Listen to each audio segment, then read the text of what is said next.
మీరు ఈరోజు ఒక ప్రొడ్యూసర్ గారి హస్బెండ్గా బెటర్ హాఫ్గా వచ్చారా, లేదా ఒక తండ్రి బాధ్యతలో వచ్చారా, లేదా ఒక యాంకర్గా నాతో మాట్లాడడానికి వచ్చారా? ఈ 3 ఆప్షన్స్లో 4th ఆప్షన్ కూడా ఉంది, వరుణ్ తేజ్కి కంపెనీ ఇవ్వడానికి వచ్చారా? లేదు సుమ అద్భుతంగా ఎంకరేజ్ చేస్తుంది కాబట్టి చూద్దామని వచ్చాను.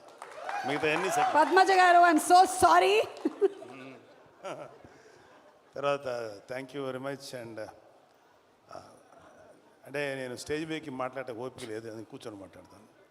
ఇదే అనుకుని మా అందరూ వినండి. ఈ వంశీ ఏదో డైరెక్టర్ వంశీ తోటి ఒక ఐడియా, మన ఫణి గారు నాకు మంచి సన్నిహితుడైన వ్యక్తి, ఇలా ఒక కథ ఉంది వినండి అంటే నేను పెద్దగా పట్టించుకోవాలా, ఎన్నో కథలు వస్తుంటాయి ఏమి వినమంటున్నాడు నేను వదిలేశాను. ఈలోగా న్యూయార్క్ కూడా అని అడిగితే నేను వింటాను అంది. న్యూయార్క్ వినిన తర్వాత నన్ను అడిగింది, ఒక్కసారి కథ విను నాన్న, నాకైతే బాగా నచ్చింది అంటే, ఏముంది వీళ్ళు అంటుంటారు కదా. సరే నిన్న ఆ వంశీ అనే అబ్బాయి మాత్రం ఆల్మోస్ట్ ఫైటింగ్లో ఒకటిను డ్యాన్స్లో ఒకటి చేయలే, మిగతా అన్నీ స్క్రీన్ మీద చేసి ఇంక్లూడింగ్ హీరోయిన్ క్యారెక్టర్తో చేసి చూపించాడు. కాకపోతే ఆ పెర్ఫార్మెన్స్ కంటే కూడా బిహైండ్ స్క్రిప్ట్ ఎంత పవర్ఫుల్గా ఉందని నేను అది ఆలోచించాను. నాకు చాలా నచ్చింది. నాకు చాలా నచ్చిందంటే ఈ సినిమా పర్ఫెక్ట్గా ప్రజెంట్ చేస్తే మాత్రం మంచి సినిమా అవుతుంది, మంచి సక్సెస్ఫుల్ సినిమా అవుతుంది అని అప్పుడు నేను అనుకున్నాను. అయితే నేను ఒకటి అనుకుంటాం కుదరదు కదా, చాలామంది విని బాగుంది అనుకున్నారు. అయితే మధ్యలో ఒక నిహారిక అంటే తను ఒక మంచి నిహారిక జడ్జిమెంట్, నాకు చాలా నమ్మకం నిహారిక జడ్జిమెంట్ మీద, చాలా బాగా జడ్జ్ చేస్తుంది. ఎక్సెప్ట్ హర్ ఫస్ట్ ఫిలిం, మిగతా అన్నీ పర్ఫెక్ట్గా జడ్జ్ చేసింది. అది సినిమాలో యాక్టింగ్ కానీ లేకపోతే ఎస్పెషల్లీ ఈ ఓటీటీ ప్లాట్ఫామ్స్. సరే తనేమందంటే కొంచెం మరి ఆ కమర్షియల్ థింకింగ్ ఉంటుంది కదా, తనేమందంటే ఒక 2-3 నోన్ ఆర్టిస్టులతోటి, అందరూ న్యూ ఫేసెస్ కదా, నోన్ ఆర్టిస్టులతో చేస్తే బాగుంటుంది అని నిహారిక అంది. నాకేమనిపించింది అంటే, వాళ్ళు చెప్పినప్పుడు అందరూ కుర్రోళ్ళు ఫ్రెష్గా ఉన్నారు కదా, మళ్ళీ వీళ్ళ మధ్యలో ఒక నోన్ ఆర్టిస్ట్ ఏంటి, ఏదో నాకు అనిపించింది. బట్ నిహారిక ఆర్గ్యుమెంట్ ప్రకారం చూసుకుంటే అది ప్రొడ్యూసర్గా అది రైటే, కానీ నేను ఒక సినిమా చూసే వ్యక్తిగా ఇలా కొత్త కుర్రోళ్ళతోటి ఫ్రెష్గా, అంతకుముందు వాళ్ళ మీద ఎటువంటి ఇమేజ్ లేకుండా, అంటే కంటెంట్ మాత్రమే మన బ్రెయిన్లోకి వెళ్తుంది అనే నమ్మకంతో నాకు అది అనిపించలే. నేను అక్కడ డిఫర్ అయ్యాను నిహారికతోటి. బట్ అల్టిమేట్గా డైరెక్టర్ అనుకునేది చేశాడు. నేను ఇప్పుడు ఇందాక దిగి లోపలికి వచ్చే ముందు జనరల్గా నేను చుట్టుపక్కల యాంబియన్స్ ఏదో పెద్ద ఆలోచించను, కానీ అక్కడ ఈ పోస్టర్స్ 2 చూసిన తర్వాత చాలా బాగా అనిపించింది. నాకు చాలా ఫ్రెష్గా చాలా బాగుంది అనిపించింది. అంటే ఒక చిన్న నాస్టాలజీ ఫీలింగ్ ఏంటంటే, చిరంజీవి గారు మొదటి సినిమా పునాదిరాలు చేశారు. పునాదిరాలు చేసేటప్పుడు అన్నయ్య గారు అందరూ ఇంచుమించు ఒక 6-7 మంది కుర్రోళ్ళు అట్లా చేశారు. ఇంచుమించు ఇదే ఏజ్ గ్రూప్ ఉన్నవాళ్ళు అనమాట. అప్పుడు నేను చదువుకున్నాను. నవోబ్ ఇదిగోరా ఈ సినిమా ఇట్లా ఉందని చూపిస్తే, నేను దీంట్లో ఈ క్యారెక్టర్ చేశాను, ఇలా చేశాను అని అన్నయ్య నాతో షేర్ చేసుకున్నాను. అన్నయ్య కూడా ఎంతూజియాస్ట్. అన్నయ్యకి 26 ఏళ్ళకి వెళ్ళిపోయాడు ఇండస్ట్రీకి. ఐ థింక్ వీళ్ళందరికీ అదే ఏజ్ గ్రూప్ ఉంటుంది, 22, 23, 24. సో 25 ఏళ్ళకి అన్నయ్య నాతో షేర్ చేసుకుంటుంటే, మాకు కూడా మా అన్నయ్య సినిమాలో యాక్ట్ చేస్తున్నారు కదా, అదొక చిన్న సాటిస్ఫాక్షన్ ఉండేది. సో అక్కడ కూడా విలేజ్లో వీళ్ళందరూ యంగ్స్టర్స్ అందరూ చేస్తుంటే, బహుశా అలాంటి ఫీలింగే వీళ్ళలో కూడా వచ్చి ఉంటుందేమో, అలాంటి ఎమోషన్స్ వచ్చి ఉంటాయేమో అనిపించింది. అలాగే మనూరు పాండవులు చేసినప్పుడు కూడా అంత అందరూ ఇంచుమించు ఒక భానుచందర్ కాదు, ప్రసాద్ బాబు గారు తప్ప అందరూ కొత్త వాళ్ళే, అది 5గురు. సో నాకు అంటే ఇప్పుడు పెద్ద హీరోస్ ఉన్నారు ఇక్కడ, అడవి శేషు ఉన్నారు, వరుణ్ బాబు, తేజు, ఇంకా చిరంజీవి గారు, పవన్ కళ్యాణ్ గారు, డిప్యూటీ డిప్యూటీ సీఎం ఇవన్నీ కాకుండా ఇంకా వెంకటేష్ గారు, నాగార్జున గారు, ఎన్టీఆర్, నేమ్ ఎనీవన్, అల్లు అర్జున్, లేకపోతే ఇంకా చరణ్ బాబు, ఇంతమంది ఆర్టిస్టులు వీళ్ళందరూ సినిమాలు చూసేటప్పుడు ఏమవుతుందంటే వాళ్ళకు ఒక ఆరా ఉంటుంది, ఏదో జరిగిపోతుంది, ఏదో చేస్తారు అనే ఎక్స్పెక్టేషన్తో వెళ్తారు. ఇలాంటి సినిమాలకి కేవలం ఒక మంచి పబ్లిసిటీతోటే ముందుకు వెళ్తే 100% సాటిస్ఫాక్షను ఇలాంటి సినిమాల్లో వస్తుంది. ఎందుకంటే మాకు ఏ ఎక్స్పెక్టేషన్ లేకుండా చూడటం వల్ల. సో నాకు ఈ మధ్యకాలంలో శేఖర్ కమ్ములు గారి, ఈ మధ్యకాలం కాదు చాలా కాలం అయింది, శేఖర్ కమ్ములు గారి సినిమా ఒకటి వచ్చింది, హ్యాపీ డేస్. ఎస్, ఆ తర్వాత అంటే ఎక్కడైతే యంగ్స్టర్స్ ఉంటారో అక్కడ ఏంటంటే నాకు అనిపించేది వాళ్ళలో ఎనర్జీ ఉంటుంది, ఒక తెలియని ఎనర్జీ ఉంటుంది. అది ఒక్కొక్కసారి ఓవర్ బోర్డ్ అవుతుంది, ఒక్కొక్కసారి కొంచెం ఏదైనా తేడా జరగచ్చు. కానీ ఏది జరిగినా ఆ ఎనర్జీ తాలూకు ఇంపాక్ట్ మాత్రం ప్రతి ఒక్కళ్ళు ఫీల్ అవుతుంటారు. సో ఈ సినిమాకి చెప్పిన కథ, మన వంశీ చెప్పిన కథ మాత్రం నాకు చాలా నచ్చింది. సరే, ఇక్కడ ఆర్టిస్టులుగా చూసుకుంటే ఒక కురువృద్ధుడు సాయి కుమార్ తప్ప మిగతా అందరూ కొత్తగా ఉన్నారు. కానీ ప్రతి కుర్రోడి వెనకాల అవి కేవలం స్టిల్స్లా లేవు, వాళ్ళ వెనకాల వాళ్ళ యాటిట్యూడు, వాళ్ళ ఏదో ఫీల్ తెలుస్తుంది అక్కడ చూస్తున్నంటే. సో వీళ్ళల్లో ఆ కుర్రోడు అబ్బాయి పేరు ప్రసాద్ బెహ్రా, అబ్బాయిని కొంచెం టీవీలో చూసాం. మంచి డైలాగ్ రైటరు, కానీ అతనికి సినిమాలో చేయాలని కోరిక ఉంది. Prasad, you can try for a good dialogue writer, అది కూడా ట్రై చేయి. ఎందుకంటే కొన్ని ఎపిసోడ్స్ చూశాను టీవీల్లో, తను చేసింది చాలా బాగా రాస్తున్నాడు, చాలా కాంటెంపరీగా రాస్తున్నాడు. మిగతా వాళ్ళ గురించి నాకు ఇంకా డీటెయిల్ తెలియదు కాబట్టి తప్పుగా అనుకోకుండా మీరు అందరూ డెఫినెట్గా ఎక్సలెంట్గా చేస్తుంటారు. నేను ఆ ట్రైలర్ చూసినప్పుడు మాత్రం నాకు చాలా బాగా చేశారనిపించింది అందరూ. అండ్ ఈవెన్ హీరోయిన్స్ వాళ్ళ పాత్రల పరిధికి చాలా బాగా చేస్తుంటారని ఎక్స్పెక్ట్ చేస్తున్నాను.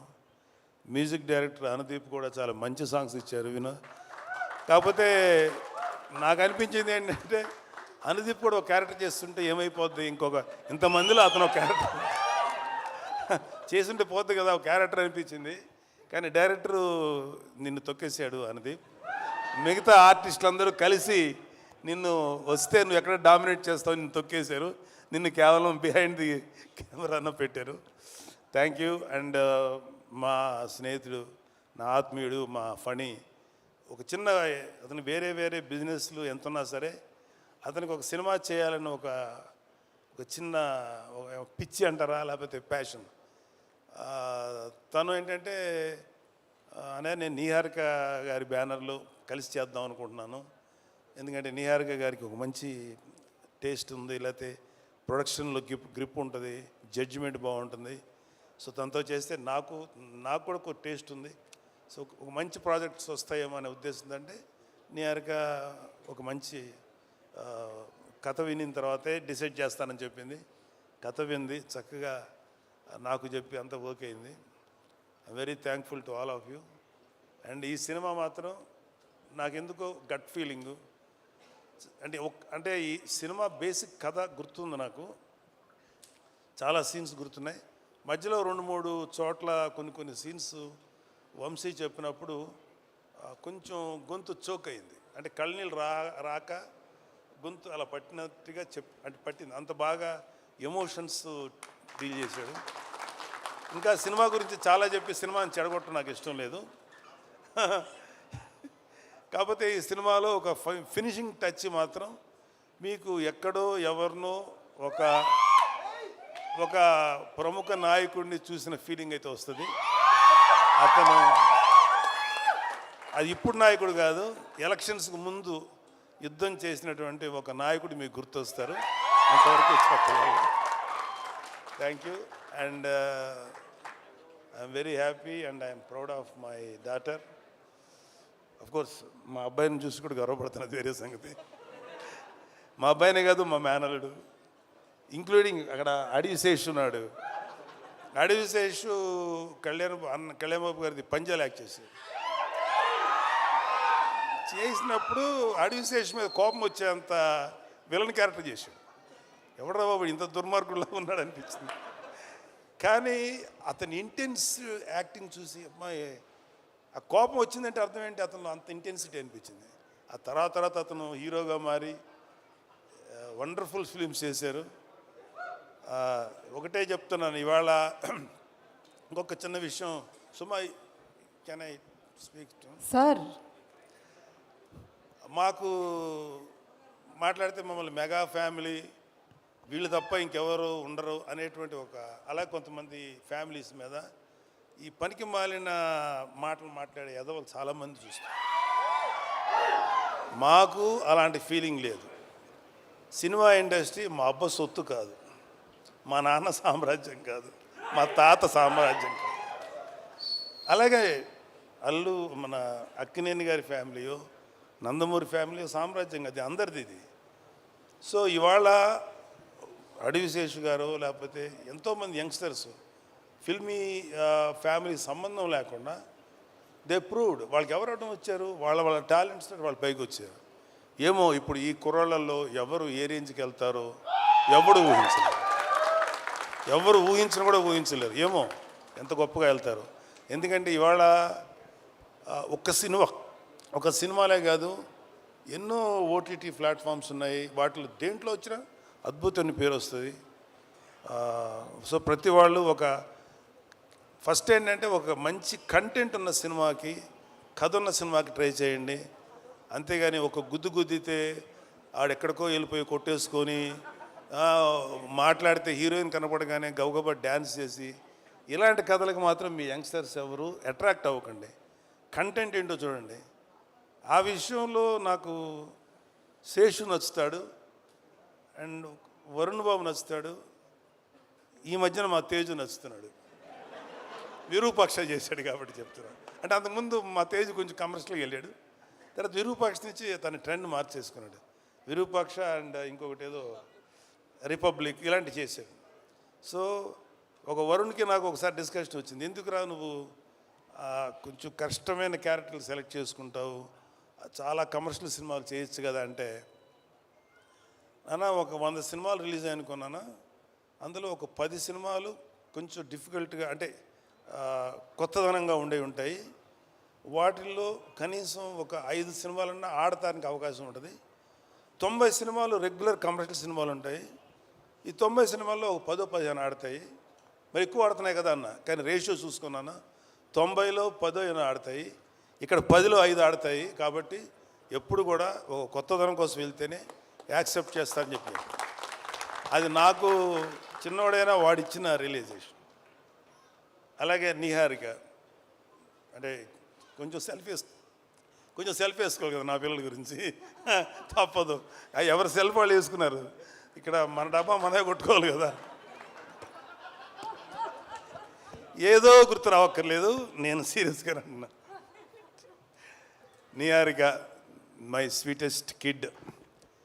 ఎంత స్వీటెస్ట్ అంటే ఇలాంటి చిన్న పిల్లప్పుడు ఒక 3 ఏళ్ళు ఆ టైం ఉన్నప్పుడు ఇంకా స్టార్ట్ అవుతుంది కదా, 4 ఏళ్ళ తర్వాత 5 ఏళ్ళ తర్వాత అమ్మ ఇండిపెండెంట్గా పడుకోండి అంటే ఆ బెడ్రూమ్లోకి వెళ్ళి పడుకునేది.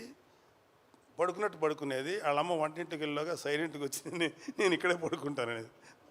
సరే అమ్మ, మరి మీ అమ్మ తన్నేసి బయటికి పంపుతుంది కదా, అమ్మ చూడకుండా దాచిపెట్టేది. అప్పుడు నా షర్ట్ తీస్తే షర్ట్ లోపల దాక్కునేది. అప్పుడు ఇంత ఉండేది కదా, ఇంతే ఉండేది. దాక్కొని పడుకొని పద్మ వచ్చేది, ఎక్కడుందని దాని తెలుసు, పడుకుంది. పద్మ లేదు, పద్మ ఇక్కడ అని చెప్పాడు. ఇలాగేదో సో ఒకటే చెప్తున్నాను.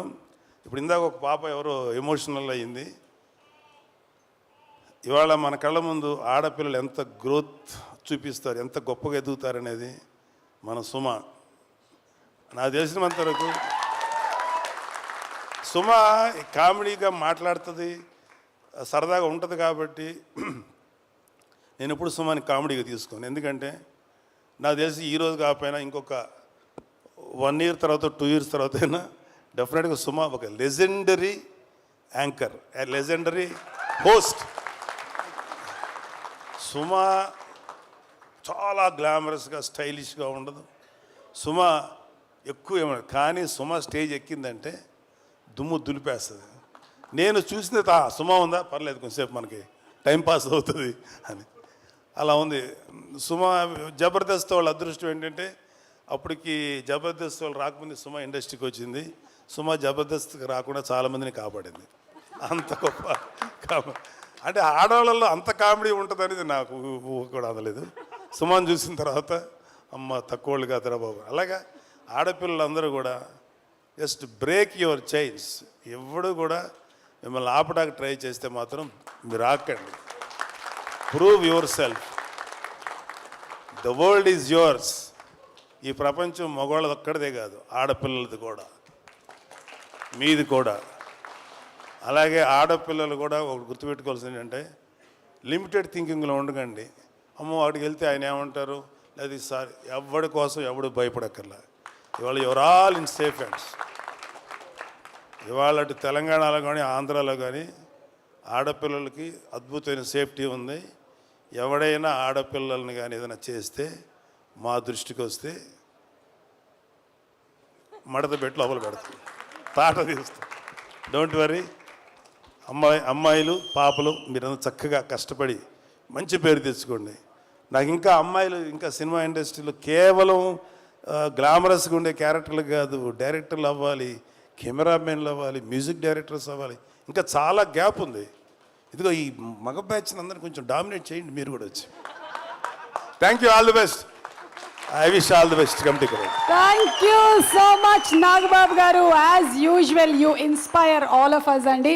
అండ్ మీరు చెప్పినట్టుగానే ఆడపిల్లలు అన్ని రంగాల్లోనూ ముందుకు దూసుకొని రావాలి. అండ్ ఆ ఆడపిల్లలకి ఇలాగే ఇంట్లో మీలాగా నాన్నలు సపోర్ట్ అందించాలి, అమ్మలు సపోర్ట్ అందించాలి, పెళ్ళిళ్ళు అయిన తర్వాత కూడా వాళ్ళ ఇన్లో సపోర్ట్ అందించాలి. ఒక ఆడపిల్ల బయటకు వచ్చి వర్క్ చేయాలి అంటే కంప్లీట్ ఫ్యామిలీ వాళ్ళతో పాటు నిలబడి సపోర్ట్ అందించాలి అని మనస్ఫూర్తిగా కోరుకుంటూ ఉన్నాము. Thank you sir, thank you so much, wonderful. And మా ప్రొడ్యూసర్ గారు పద్మజ గారు, ఈరోజు మీరు ప్రొడ్యూసర్ హోదాలో ఉన్నారు.